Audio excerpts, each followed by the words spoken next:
In this example, we are asked to predict whether aqueous solutions of each of the following salts is acidic, basic, or neutral.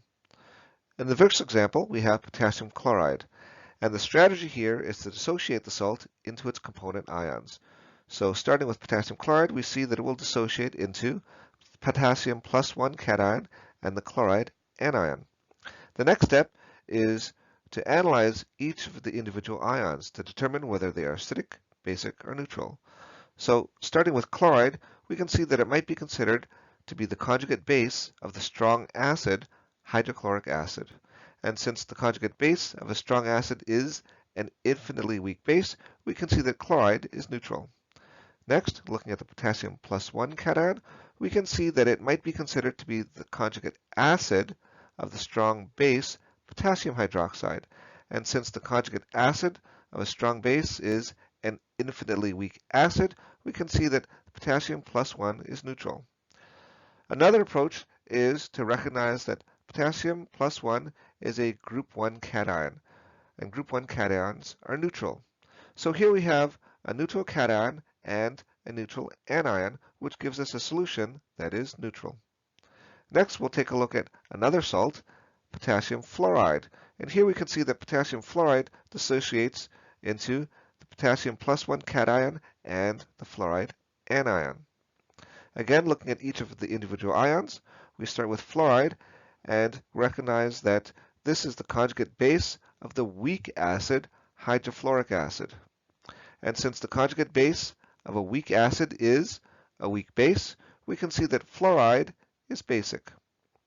Again, looking at potassium plus 1, we can see that it is the conjugate acid of the strong base potassium hydroxide, and therefore potassium plus 1 is an infinitely weak acid. Or equivalently, we can also recognize that potassium plus 1 is a group 1 cation, which also is neutral. So here we have a neutral cation and a basic anion, and this gives us a solution that is basic. Next, we'll take a look at sodium nitrate. And here we see that sodium nitrate dissociates into the sodium plus 1 cation and the nitrate anion. Looking at nitrate, we see that it is the conjugate base of the strong acid, nitric acid, and therefore nitrate is an infinitely weak base, and therefore nitrate is neutral. Looking at the sodium plus 1 cation, we see that sodium is the conjugate acid of the strong base, sodium hydroxide, and therefore sodium plus 1 is an infinitely weak acid. Or equivalently, group 1 cations, such as sodium plus 1, are neutral. So here we have a neutral cation and a neutral anion, and this will give us a solution that is neutral. Next, we have calcium hypochlorite, and here we see that calcium hypochlorite dissociates into the calcium 2 plus cation and the hypochlorite anion. Starting with hypochlorite, we see that it is the conjugate base of the weak acid, hypochlorous acid. And since the conjugate base of a weak acid is a weak base, we can see that hypochlorite is basic. Looking at the calcium 2 plus cation, we see that calcium 2 plus can be considered to be the conjugate acid of the strong base, calcium hydroxide, and therefore Ca2 plus is an infinitely weak acid. Or equivalently, since calcium 2 plus is a group 2 cation, it is neutral. So here we have a neutral cation and a basic anion, and this will give us a solution that is basic. Lastly, we'll take a look at ammonium nitrites. And here we see that ammonium nitrite dissociates into the ammonium cation and the nitrite anion. Starting with nitrite, we see that it is the conjugate base of the weak acid, nitrous acid, and therefore nitrite is a weak base, and therefore nitrite is basic. Looking at ammonium, we see that ammonium can be considered to be the weak acid, the conjugate acid of the weak base, ammonia.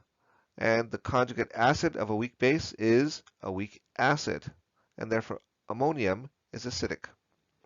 Now, to determine whether the solution is acidic, basic, or neutral, we'll have to take into account the relative strengths of the weak acid, ammonium, and the weak base, nitrites.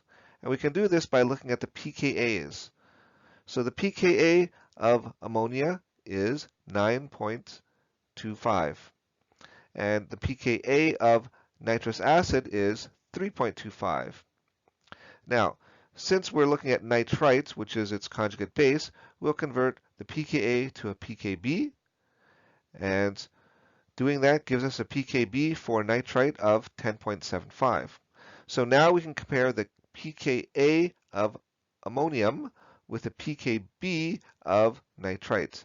And since the pKa for ammonium is smaller, this tells us that it is a stronger acid than nitrite is a base. And therefore, our resulting solution is acidic.